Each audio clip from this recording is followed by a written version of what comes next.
৪ বছর ধরে দাঁড়িয়ে আছে এক অত্যাধুনিক ভবন। কোটি টাকা ব্যয়ে নির্মিত এই ভবনটি ব্যবহার না হওয়ায় ধীরে ধীরে পরিণত হয়েছে অকেজো স্থাপনায়।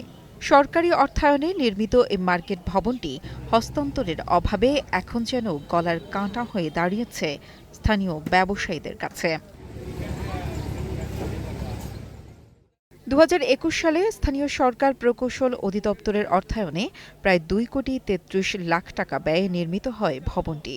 আশুলিয়ার নৈহাটি বাজারে নির্মিত এ ভবনের নিচতলা বরাদ্দ রাখা হয়েছে মাছ, মাংস ও কাঁচা বাজারের জন্য, আর দোতলায় রয়েছে বিভিন্ন পণ্যের জন্য ১৪টি দোকানঘর। কিন্তু নির্মাণ কাজ শেষ হওয়ার প্রায় ৪ বছর পার হলেও এখনও এটি হস্তান্তর করা হয়নি।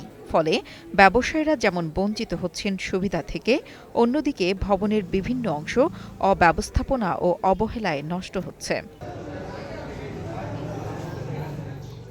স্থানীয় ব্যবসায়ীরা জানিয়েছেন, দীর্ঘদিন ধরে মার্কেটটি ব্যবহার না হওয়ায় তারা চরম ভোগান্তিতে পড়েছেন। যখন এই ভবনটা আসে আমরা এলাকাবাসী বা বাজার কমিটি সকলে খুবই খুশি হয়েছিলাম, কিন্তু আজকে পরিতাপের বিষয় যে ভবনটি করা হয়েছে এরা সরকারি কোষাগার থেকে প্রায় ২ কোটি ৩৩ লক্ষ টাকার মতো খরচ হয়েছে, কিন্তু এটা কোনো কাজে আসছে না। এখন বর্তমানে যে অবস্থা এটা এখন গলার ফাঁস হয়ে গেছে।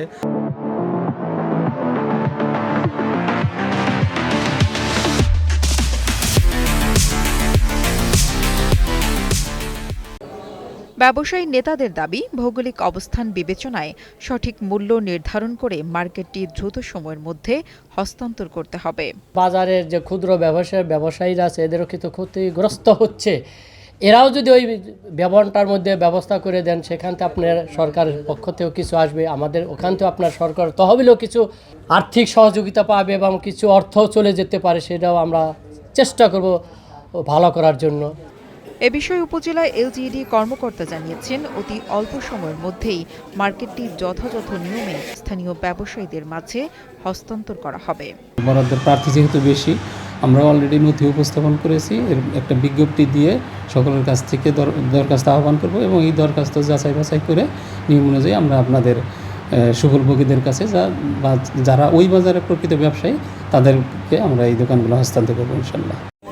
এমত অবস্থায় ব্যবসায়ীরা বলছেন, সময়ক্ষেপণ না করে মার্কেটটি হস্তান্তর করা হলে এলাকার বাণিজ্যিক কার্যক্রম যেমন গতি পাবে, তেমনি সরকারের কোটি টাকার এই প্রকল্প হয়ে উঠবে ফলপ্রসূ।